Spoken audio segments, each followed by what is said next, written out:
అమ్మా ఏంటి? ఆకలి అవుతుంది, ఒక ముద్ద అన్నం పెట్టమ్మా. అదేంటి పొద్దునే కదా 4 ఇడ్లీలు తిన్నది? నాకెప్పుడు పెట్టావమ్మా? ఆకలేస్తుందంటే 4 ఇడ్లీలు పెట్టాను, సరిపోకపోతే 2 ఇడ్లీ ఎక్స్ట్రా పెట్టాను. తినలేదని అబద్ధం చెప్తున్నావా? తిన్న నువ్వు అబద్ధం చెప్తున్నావా, పెట్టి నేను అబద్ధం చెప్తున్నాను నీ దృష్టిలో? పెట్టకపోయినా పెట్టింది అంటున్నావు. సరే, 1 గంట అవుతుంది టైం. ఒక ముద్ద అన్నమన్న పెట్టమ్మా, కాళ్ళు చేతులు వణుకుతున్నాయి. ఇందాకే కదా 6 ఇడ్లీ తిన్నది, అప్పుడే తినకపోతే ఏం అవదలే. పెడతానులే, ఎల్లు.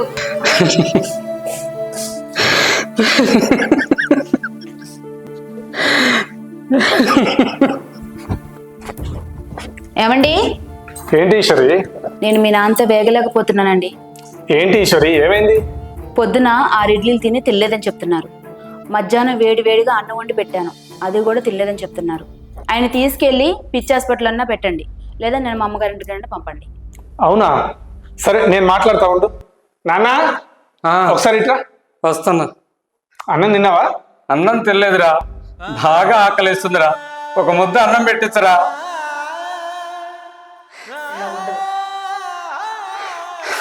ఆరోగ్యం ఎలా ఉంది నాన్న? నాకు ఆరోగ్యం బాగానే ఉందిరా, నాకేం పర్వాలేదు, అంత బాగానే ఉందిరా. ఆకలి అవుతుందిరా, ఒక ముద్ద అన్నం పెట్టించరా. సరే గాని ముందు హాస్పిటల్కి వెళ్దాం పద. నేను అంత బాగానే ఉందిరా, హాస్పిటల్కి ఎందుకురా? అంత ఆరోగ్యం బాగానే ఉందిరా. నీకు తెలియదు నాన్న, పద. బాగానే ఉందిరా, హాస్పిటల్ అవసరం లేదురా. నువ్వు పద, ముందు పద. నీకేం తెలియదు, నువ్వు పద, హాస్పిటల్ వెళ్దాం పద.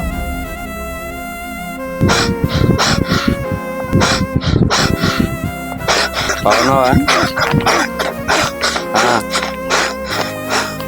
అరే అరే అరే పెద్దాయనా, ఏమైంది? అరే ఏమైంది నీకు? పెద్దాయనా, ఏం సంగతి? ఏమైంది పెద్దాయనా? ఏమైంది? ఎక్కడి నుంచి వస్తున్నావు?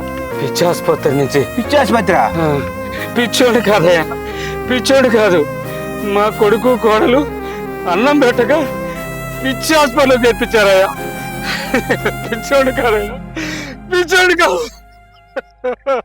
పిచ్చోడు మా ఇంటికి వెళ్దాంలే.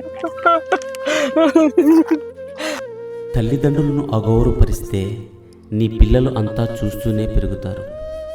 వాళ్ళు పెరిగి నిన్ను చూసుకునేసరికి నీ పరిస్థితి ఏంటో ఆలోచించుకో. దయచేసి పెద్దవాళ్ళని గౌరవించండి.